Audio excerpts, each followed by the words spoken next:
Hello students, welcome to all. Today I am discuss about class 7 geography chapter first environment.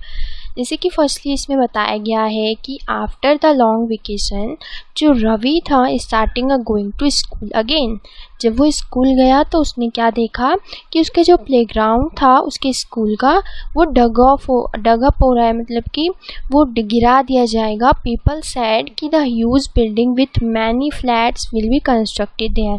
तो जो playground था ना वहाँ पे वो क्या कर रहे हैं, फ्लैट्स बना रहे हैं, बिल्डिंग्स बना रहे हैं रहने के लिए। तो वहाँ पे जो एक रवि था वह ऑलमोस्ट वो क्या हुआ, एक इमोशनल हो गया।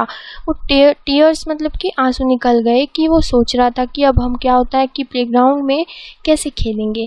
वहाँ के जो ग्रास हैं, मैरीगोल्ड, जो भी फूल हैं, बटरफ्लाइज हैं, जो भी प्लेग्राउंड में होते हैं वो हम कैसे खेलेंगे, वहाँ पे कितना अच्छा इन्वायरमेंट है। तो वो लोग शेयर करते हैं अपनी फीलिंग अपने क्लासमेट्स के साथ। तो वैसे ही प्रिंसिपल होती है, वो क्या करती है, ऑब्जर्व करती है, वो बोलती है see how our environment is changing. तो इस पैराग्राफ में आपको ये बताया हुआ है कि हमारे हम जहाँ पे हमारे आसपास हमारे प्लेग्राउंड होते हैं, खेलने की जगह होती हैं, वहाँ पे वो लोग क्या करते हैं, अपना कंस्ट्रक्शन करना स्टार्ट कर देते हैं। लोग क्या करते हैं, फैक्ट्री बना देते हैं, बिल्डिंग्स बना देते हैं। तो ये क्या हो रहा है, हमारा इन्वायरमेंट चेंज हो रहा है। तो अब बात आती है कि इन्वायरमेंट है क्या, आखिर इन्वायरमेंट को हम कैसे डिफ़ाइन करें। तो जो भी हमारे अराउंड होता है, जो भी हमारे सराउंडिंग्स में होता है उसे हम इन्वायरमेंट कहते हैं। अब जैसे कि हमारे सराउंडिंग में क्या क्या है, टेबल है, चेयर्स है, क्लासरूम है, जो भी हमारे आसपास दिख रहा है, रोड हो गई, गार्बेज हो गए, और हमारे जो भी फ्रेंड्स हैं, जो भी रहने वाले लोग हैं, उसे हम इन्वायरमेंट कहते हैं। तो बिल्कुल उसे हम इन्वायरमेंट कहते हैं। बट अगर हम some objects are creating by nature, कुछ एग्जांपल्स होते हैं जैसे माउंटेन्स, रिवर्स, ट्रीज और एनिमल्स, ये ऐसे एग्जांपल्स हैं जो नेचर के, प्रकृति के दिए हुए चीज़ है। मगर ऐसी कुछ इसमें आते हैं जैसे कि पीपल्स के बने हुए चीज़ होती है, रोड्स, कार, क्लॉथ्स, बुक्स, ये सब चीज़ें लोगों ने बनाई हैं।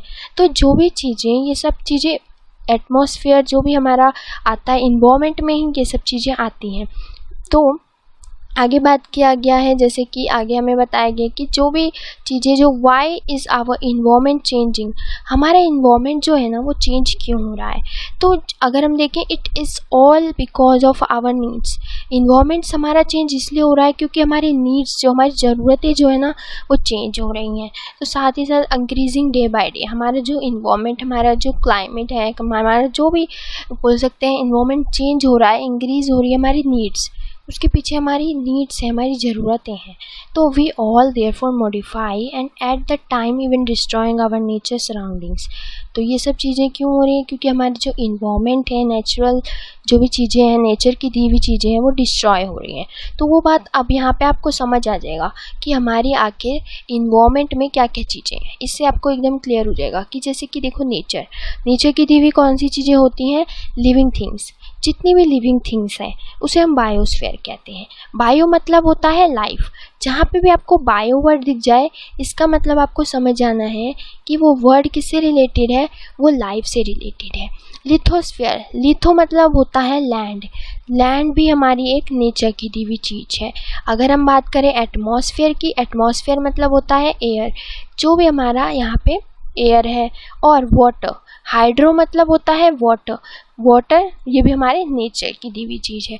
अब हम बात करें ह्यूमन मेड की चीज़ कौन कौन सी हैं, तो ह्यूमन ने बनाई हुई चीज़ें, buildings, parks, bridge, road, industries और मॉन्यूमेंट्स, ये सब चीज़ें ह्यूमंस की बनाई हुई चीज़ें हैं। ओके, अब बात करें ह्यूमंस कैसे हैं। ह्यूमंस यहाँ पे इंडिविजुअल ह्यूमंस होता है, उसकी फिर फैमिली आती है, फैमिली से फिर एक कम्युनिटी बनती है। कम्युनिटी बोले तो 4-5-6 लोगों का एक पूरा कम्युनिटी जो साथ में काम करते हैं, फिर रिलीजियस बनाते हैं, बंटवारा कर देते हैं रिलीजियस के बेस पे। फिर एजुकेशन आती है, फिर इकोनॉमिक, रिलीजियस इकोनॉमी कैसे चलानी है वो सब, और पॉलिटिकल सिचुएशंस आ जाती हैं। ये सब ह्यूमंस की चीज़ें हैं। ओके, अब आगे आपको बताया गया है कि फ्रॉम द अबव कंजर्वेशन, जो भी हमने ऊपर बातें की उससे आपको ये तो पता चल गया कि हमारे सराउंड जो भी प्लेस है, पीपल्स हैं, थिंग्स हैं and nature, all our surrounding, जितने भी ऑल लिविंग थिंग्स हैं वो इन्वायरमेंट में आ जाते हैं। बट अगर a combination of natural and human made phenomena. एक कॉम्बिनेशन इसमें आता है कि कुछ चीज़ें इन्वायरमेंट में नेचर की दी हुई हैं और कुछ चीज़ें हम लोगों ने बनाई हैं, मतलब ह्यूमंस ने बनाई हैं। वाइल नेचुरल इन्वायरमेंट, जो भी नेचर की दी हुई चीज़ें हैं, उसे हम बायोटिक कहते हैं। और जो भी अबायोटिक कंपोनेंट्स हैं अर्थ में, जैसे कि यहाँ पे आपको बताया बायोटिक चीज़ें, बायो मतलब मैंने आपको पहले बताया, बायो मतलब होता है लाइफ, लाइफ से रिलेटेड जो भी लाइफ में रह रहे हैं, जैसे कि प्लांट्स हो गए, एनिमल्स हो गए, वो किस में आ जाएंगे, बायोटिक में। और अबायोटिक वो होता है जो नॉन लिविंग थिंग्स चीज़ें होती हैं, जो लैंड, ये क्या आती है, अबायोटिक में आती हैं। ओके, उसके बाद ह्यूमन इन्वॉल्वमेंट रिलीव, जैसे कि द एक्टिविटी, क्रिएशन और इंटरेक्शन, जो कि ये सब मिलके एक ह्यूमन बींग्स जो है एक्टिविटी करता है, वो इन्वॉल्वमेंट क्रिएट होता है। ये दोनों चीज़ें अबायोटिक और बायोटिक मिलके बनती हैं। अब नेचुरल इन्वॉल्वमेंट क्या है, नेचुरल इन्वॉल्वमेंट क्या कहा जाता है, जैसे कि लैंड, वाटर, एयर, प्लांट्स और एनिमल्स, जो भी चीज़ें होती हैं इन्वॉल्वमेंट में, land, water, air, plants, animals, ये सब चीज़ें नेचुरल की चीज़ें हैं। जैसे कि you are familiar for meaning lithosphere, hydrosphere, atmosphere और बायोस्फीयर, ये सब आपने सुना होगा, ये सब आपने पढ़ा भी होगा अपनी क्लास में, पिछली क्लास में, कि ये सब चीज़ें होती हैं। अब इसके बारे में हम और डिस्कस करते हैं कि आखिर लिथोस्फीयर होता क्या है। लिथोस्फीयर क्या होता है, एक सॉलिड क्रस्ट होता है जो कि हार्ड टॉप लेयर पे होता है अर्थ की। जो भी अर्थ है, जैसे अर्थ है हमारा, अर्थ के ऊपर पूरा क्रस्ट है, अर्थ का क्रस्ट है, ये जो पूरी ऊपर की अर्थ की क्रस्ट होती है, इसे हम लिथोस्फीयर बोलते हैं। इसमें रॉक्स होती हैं, मिट्टी होती है, पत्थर होते हैं, मिनरल्स होते हैं और सॉइल भी होती है। और ये इर्रेगुलर सरफेस है, ये नहीं है ये प्लेन सरफेस है, ये उबड़ खाबड़ सरफेस है, कहीं उठा कहीं बैठा, ऐसे सीधा कहीं खड़ा, ऐसी इर्रेगुलर सरफेस जिसे हम कहते हैं। जैसे कि माउंटेन्स होते हैं, प्लेट्यू होते हैं, प्लेन्स होते हैं और वैली होते हैं, ये सब किस में आते हैं, लिथोस्फीयर में आते हैं। Landforms are found over the continents is also ocean floors, हमारे कॉन्टिनेंट्स में भी पाए जाते हैं, ये अर्थ के हर जगह क्रस्ट में पाए जाते हैं। Lithosphere is a domain that provide us forest, lithosphere क्या करता है, हमें फॉरेस्ट प्रोवाइड करता है, grass land for grazing, grass land दी गई है ग्रेजिंग करने के लिए, और लैंड दिया गया है एग्रीकल्चर के लिए, और ह्यूमन जो है सेटलमेंट लिथोस्फीयर में होती है। और it is also a source of minerals, यहाँ से हम मिनरल्स भी तो लेते हैं, जैसे कि आयरन, कोल, ये सब चीज़ें लिथोस्फीयर से ही मिलती हैं। ओके, ये देखिए आपको पूरा बताया गया है कि जो भी चीज़ें यहाँ पे होती हैं। तो the domain of the water refer to a hydrosphere, जो भी वाटर से रिलेटेड चीज़ें हैं वो हाइड्रोस्फीयर में आती हैं। It comprise various source of water, जैसे कि बहुत सारे सोर्स हैं वाटर के, रिवर होता है, लेक्स होते हैं, सी, ओशन, ये सब चीज़ें वाटर से ही रिलेटेड होती हैं। It is essential of all living organisms, यहाँ पे जितने भी लिविंग ऑर्गेनिजम्स हैं इसके लिए हाइड्रोस्फीयर जो कि वाटर बहुत ज़रूरी है। अब आगे बात करें तो एटमॉस्फेयर की, एटमॉस्फेयर भी एक हमारे लिए बहुत ज़रूरी है, जो कि थिन लेयर ऑफ एयर होती है जो अर्थ के सराउंड होती है, अर्थ के ऊपर सराउंड, यहाँ पे जैसे कि यहाँ पे जो होती है पूरे ढकी हुई होती है अर्थ से। ये लेयर जो होती हैं ये एयर की लेयर होती हैं जो साइड में पूरी ढकी हुई होती हैं। ये क्या करती हैं, ग्रेविटेशनल फोर्स होता है अर्थ का जो कि उसे होल्ड करके रखती है। ग्रेविटेशनल फोर्स मतलब अपनी तरफ आकर्षित करना, अपनी तरफ ऐसे खींचे हुए रहती है, जो कि ये प्रोटेक्ट करती है। एटमॉस्फेयर क्या करता है, इससे जो है लगा हुआ है, इसके ही होल्ड करा हुआ है, अर्थ ने एटमॉस्फेयर को होल्ड करा हुआ है, जो कि एयर को, जो एयर एटमॉस्फेयर क्या करती है, हमारी जो हार्मफुल रेज है, जो कि सन से, सन की हीट जो रेडिएशन है वो हार्मफुल रेज से जो आ रही है, बाहर से जो हीट आ रही है सन की, उससे ये लेयर जो है प्रोटेक्ट करके रखती है और ट्रांसफ़र रिफ्लेक्ट बैक कर देती है। कुछ हीट जो है वो आती है हमारे अर्थ पे, बट कुछ हीट ऐसी होती हैं जो रिफ्लेक्ट बैक हो जाती हैं ड्यू टू एटमॉस्फेयर लेयर की वजह से, ठीक है, जिससे हमारी जो है हार्मफुल रेडिएशन से हमारे को जो है सही प्रोटेक्शन रहती है। और it consist number of gases, atmosphere में बहुत सारी गैसेस होती हैं, डस्ट होते हैं और वाटर वेपर भी होते हैं। और चेंज इन्वायरमेंट अगर हम देखें ना, इससे एटमॉस्फेयर से जो है, एटमॉस्फेयर चेंज होने से जो हमारे अराउंड एयर है वो जो है प्रोड्यूस होती है और चेंज होता है हमारा वेदर, क्लाइमेट। वेदर और क्लाइमेट चेंज होने की वजह एटमॉस्फेयर ही होती है। जैसे कि वेदर मतलब होता है हमारा वेदर चेंज होना, एक दिन हमारी देखते हो कि आज क्या लग रहा है कि बारिश आने वाली है, ऐसे होता है डे टू डे लाइफ में जो चेंजेस आते हैं उसे हम वेदर कहते हैं। और क्लाइमेट होता है जो साल भर में देखा जाता है कि इस साल यहाँ पे कितनी बारिश हुई, इस साल यहाँ पे कितनी धूप आई, कितनी गर्मी हुई, ये सब पूरी सालों में देखा जाता है, उसे कहते हैं क्लाइमेट। और वेदर जो डे टू डे लाइफ में देखते हैं, जैसे कि आज कैसा मौसम है, कल कैसा मौसम रहेगा, ये चीज़। और plants and animals kingdom together make biosphere. Biosphere कहाँ पे होता है? जहाँ पे लाइफ सर्वाइव करती है, लाइफ सर्वाइव होती है जहाँ पे प्लांट्स और एनिमल्स किंगडम एग्जिस्ट मिलते हैं, और वहाँ पे लिविंग वर्ल्ड जो है क्रिएट होता है, एक लाइफ क्रिएट होती है। और a narrow zone of the earth where land water air, जहाँ पे इंटरसेक्ट करती हैं वहाँ पे ही हमारी लाइफ होती है। जैसे कि एयर और वाटर, और जो भी एयर वाटर और लैंड, जो भी यहाँ का बीच वाला हिस्सा होता है जहाँ पे तीनों चीज़ें मिल रही हैं, उसे हम बायोस्फीयर कहते हैं। ठीक है, अगर एक भी चीज़ हमारे लिए नहीं होगी तो वहाँ पे हम रह नहीं सकेंगे। लैंड वाटर एयर, दो तीनों चीज़ें हमारे लिए बहुत ज़रूरी होती है। अब बात करें इकोसिस्टम की, तो इकोसिस्टम में आपको यहाँ पे बताया हुआ है कि ecosystem is a system formed by the interaction of the all living organisms. Ecosystem होता है जो पूरे लिविंग ऑर्गेनिज्म को इंटरसेक्ट करके रखता है ईच अदर, जैसे कि फिजिकली और केमिकली फैक्टर से। अगर जैसे हमारे इन्वायरमेंट का फिजिकली फैक्टर और केमिकली फैक्टर होता है, जैसे कि यहाँ पे अगर हमें देख रहे हैं, यहाँ पे आपको बताया गया, एक्सप्लेन किया गया कि आखिर इकोसिस्टम में केमिकली और फिजिकली क्या है। तो ये देखो आपको बताया हुआ है कि एट द एनसीसी कैंप, जो रवि जो है एक बच्चा है क्लास का जो अटेंड करता है, उसमें क्या बताया जाता है, उसमें सब बच्चे अपने व्यू बताते हैं। जैसे कि एक बच्चा होता है जैसी, वो बताता है कि हमारा है ना, वहाँ पे हैवी डाउनपोर होता है। डाउनपोर मतलब होता है हैवी रेन, बहुत ज़्यादा रेन को डाउनपोर कहा जाता है। और it reminds me of the my home in Kerala.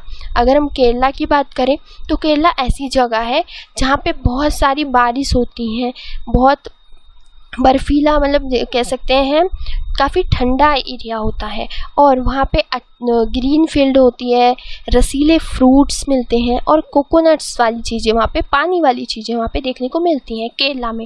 और वहीं कहीं अगर जैसलमेर की बात करें, राजस्थान वाला एरिया, वहाँ पे कुछ नो रेन होती है जैसलमेर में, राजस्थान में नो रेन। और वहाँ पे कैसे पौधे होते हैं, कीकर पौधे, मिट्टी, जहाँ पे भी आपको दूर तक नज़र पड़ती है वहाँ पे कैमल वहाँ पे देखने को मिलता है। बात करें यहाँ पे इकोसिस्टम की, तो इकोसिस्टम क्या होता है, जहाँ पे सारी चीज़ें अलग अलग डिपेंड होती हैं। जैसे कि अगर हम देखें not just camel, if visit our desert area, तो वहाँ पे आपको स्नैक, लिजार्ड और मैनी इंसेक्ट्स भी देखने को मिलते हैं। अगर हम देखें कि अगर एक कैक्टस का पेड़ है, कैक्टस के पेड़ को जो है वो डेजर्ट एरिया में ही उगता है, अगर आप उसे ले जाके माउंटेन्स में ले जाओ, कहीं बर्फीले इलाके में ले जाओ, तो वो नहीं उग पाएगा। क्यों? क्योंकि वो अपना इकोसिस्टम को एडजस्ट कर चुका है, अपना जो अराउंड हमारे सराउंडिंग्स हैं वो डिपेंड हो चुके हैं कि हम क्या है अपने सराउंडिंग के हिसाब से जीते हैं। अब अगर किसी कैमल डेजर्ट में रहता है, उसे आप अगर माउंटेन्स में ले जाओ, कहीं ठंडे इलाके में रह जाओ, तो वो नहीं जी पाएगा। क्यों? क्योंकि उसका जो इकोसिस्टम है वो क्या है कि वो अपने फिजिकली और केमिकली चीज़ों को अडेप्ट कर चुका है, और वो अपने ही अराउंड, अपने ही सराउंडिंग वहीं पे ही रहता है। इसीलिए जो एनिमल्स होते हैं और जो वेजिटेशंस होते हैं, जो पीपल जो होते हैं, वेरी करते हैं प्लेस टू प्लेस। हर एक प्लेस से एक एक चीज़ें अलग दिखती हैं। कहीं पे अगर आपको गर्म एरिया में जाओगे तो वहाँ के पेड़ पौधे, वहाँ के एनिमल्स अलग होंगे। कहीं माउंटेन्स एरिया में जाओगे तो वहाँ के जो लोग होते हैं, वहाँ का पहनावा, वहाँ का खान पान, वहाँ के एनिमल्स, वहाँ के पेड़ पौधे सब अलग होते हैं। तो ये वेरी करते हैं प्लेस टू प्लेस से। तो are you there all related to each other?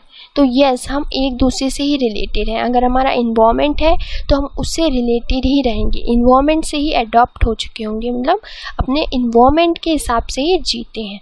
तो ऑल प्लांट्स, एनिमल्स और ह्यूमन बींग्स जो डिपेंड हैं अपने इमीडिएट सराउंडिंग्स पे डिपेंड होते हैं। जैसे कि often they are also interdepend on each other, एक दूसरे से डिपेंड होते हैं। और this relation between the living organism as well as the relation between organisms and their surroundings. तो आपको क्या पता चलता है कि हमारे जो सराउंडिंग्स हैं उसमें ही हमें जो है एक दूसरे सराउंडिंग्स में ढलने में टाइम लगता है। अगर जो गर्म में रहने की आदत होती है वो ठंडे एरिया में बहुत ही कम रह पाता है। तो इससे पता लगता है कि हम जो है अपने इन्वायरमेंट, अपने इकोसिस्टम को जो है चेंज ईजिली नहीं कर सकते, हम उसे अडेप्ट कर चुके होते हैं। तो there could be ecosystem is large rain forest, grassland, desert, mountain, lake, river, ocean, even small pond. ये सब इकोसिस्टम के पार्ट होते हैं। कहीं रेन फॉरेस्ट देखने को मिलती है, कहीं ग्रासलैंड होता है, कहीं डेजर्ट एरिया, कहीं माउंटेन्स। तो ये सब चीज़ें हमें इकोसिस्टम में आती हैं। तो do you think the park is the Ravi which is friend play from the ecosystem? अगर जो भी हम पार्क में जो भी जाते हैं अगर तो वो क्या इकोसिस्टम से ही रिलेटेड है? तो वो भी इकोसिस्टम में रिलेटेड आएगा। क्यों? क्योंकि जो भी पार्क होता है, जो भी हमारे आसपास एरिया होता है, वो एक इकोसिस्टम ही कहलाता है। ओके, अगर हम ह्यूमन इन्वायरमेंट की बात करें तो human environment interact with the environment and modify it according to their needs. Human जो है वो अपने नीड्स के अकॉर्डिंग जो है अपना इन्वायरमेंट अडेप्ट कर लेते हैं। उनकी ज़रूरतें क्या हैं उस हिसाब से। जैसे कि जो पहले के लोग थे ना, वो क्या करते थे, नेचुरल सराउंडिंग्स पे डिपेंड थे, नेचर की चीज़ों पे। वो क्या करते थे, वो जानते नहीं थे कुछ ज़्यादा, जो नेचर ने दिया उसको खाया और उन्होंने उसी से ही सिंपल लाइफ जी ली। बट अगर टाइम आने पे आगे जो आया, टाइम और आगे आया, टाइम बढ़ता गया, लोगों की नीड्स बढ़ती गई, लोगों की ज़रूरतें बढ़ती गई, जिस वजह से ह्यूमंस ने क्या करना शुरू किया, अपने सराउंडिंग्स को चेंज करके उन्होंने क्रॉप्स उगाए तो एनिमल्स पाले। एनिमल्स होते हैं डोमेस्टिक एनिमल्स, जो एनिमल्स को चराना, उनको जो है सेटल्ड वो करना, लाइफ को चलाना। और फिर व्हील्स जो होती हैं, व्हील्स पहिए, उसका इन्वेंशन किया जिससे हम फूड जो है वो क्या करते हैं, प्रोड्यूस करते हैं। ऊपर से फिर बार्टर सिस्टम भी था। जो पहले के लोग थे वो बार्टर सिस्टम चलाते थे। बार्टर सिस्टम क्या होता है, जो मनी से नहीं कहा जाता, मनी से जो यहाँ पे लिखा है, it is a trade in which good are exchange without the use of money, जो बिना मनी के यूज़ करा जाता है। जैसे कि अगर एक इंसान के पास है, यहाँ पे एक इंसान है, उसके पास है राइस, वो राइस है उसके पास, मगर एक दूसरा इंसान है उसके पास है आटा, इसके पास आटा है, तो इसको चाहिए आटा और इसको चाहिए राइस। तो ये क्या करेंगे, अपनी ज़रूरत की चीज़ों को एक्सचेंज कर देंगे। ये इसे राइस दे देगा और ये इसे आटा दे देगा। तो इसने क्या किया, इन्होंने एक्सचेंज कर दिया अपनी चीज़ों को। तो ये होता है बार्टर सिस्टम। मनी का यूज़ इसमें नहीं किया जाता था पहले के लोग। तो इससे ही कॉमर्स जो अपना डेवलपमेंट करते थे, इसी से लेन देन करते थे। ठीक है। और इंडस्ट्रियल रिवोल्यूशन जब आया तो इंडस्ट्रियल की जो इंडस्ट्री थी उसका डेवलपमेंट होना शुरू हुआ। ट्रांसपोर्टेशन का यूज़ लोग बहुत ज़्यादा करने लग गए, जिस वजह से काम जो होते हैं लोगों के ईजी होने लग गए, और कम्युनिकेशन जो होती है ईजी होने लग गई। किस वजह से, ट्रांसपोर्टेशन की वजह से। और have you ever thought why you love eating juicy watermelon in summer और hot roasted peanuts in winter? अगर आप देखो कि समर में हम कैसी चीज़ें खाते हैं, ठंडी चीज़ें और कुछ पानी वाली चीज़ें पीते हैं, और अगर हम विंटर की बात करें तो कुछ गर्म चीज़ें खाते हैं। तो ये क्या है, ये भी एक परफेक्ट बैलेंस है जो हमारे लिए ज़रूरी है। हमारे लिए इन्वायरमेंट के साथ, नेचर के साथ जुड़ना बहुत ज़रूरी है। तो यही तो नेचर है, यही हमारा इन्वायरमेंट है, इसी के साथ हमें जुड़ा रहना होता है। Human must learn to live use the environment. Environment को यूज़ करना, इन्वायरमेंट को कैसे यूज़ किया जाता है, यह भी हमने इसमें जाना। और इसमें आपको एक और ज़रूरत बात बताई है कि 5 जून को हमारा इन्वायरमेंट डे मनाया जाता है। एवरी 5 जून को हम इन्वायरमेंट डे मनाते हैं। हर त्यौहार हम सेलिब्रेट करते हैं, वैसे हमने इन्वायरमेंट डे का भी एक दिन दे रखा है। ओके। अब इसमें आगे आपको बताया है कि एक जो बच्ची है वो क्या कर रही है, गर्ल इन मिजोरम से है। From Ravi class often talk about lush green tree जो होते हैं, रसीलेदार ट्रीज जो होते हैं वो कहाँ पाए जाते हैं, वो अलग जगह पे पाए जाते हैं, जैसे कि मिजोरम वाली एरिया में। और स्विंग रवि जो है अपसेट है, हैवी लॉस्ट ऑफ प्लेग्राउंड्स। अगर वो प्लेग्राउंड से, इससे क्या पता चलता है कि उसका जो प्लेग्राउंड है वो उसकी जगह लोगों ने फैक्ट्री बना दी है। तो इससे ये क्या है कि लोग क्या कर रहे हैं, फैक्ट्री बना रहे हैं और अपने इन्वायरमेंट को जो है यूटिलाइज कर रहे हैं। इन्वायरमेंट का दिया हुआ है चीज़ें, प्लेग्राउंड, वहाँ पे इंडस्ट्री बना के रह रहे हैं। तो ये सब है जो हमारे इन्वायरमेंट में आती हैं। और भी बाकी चीज़ें आप पढ़ोगे बहुत आगे चैप्टर्स में, आपको इसमें इन्वायरमेंट में इतना ही बताया गया है। ओके, तो आपको कैसा लगा ज़रूर बताएं। Thank you so much guys, thanks for watching. मिलते हैं नेक्स्ट चैप्टर में। Bye guys.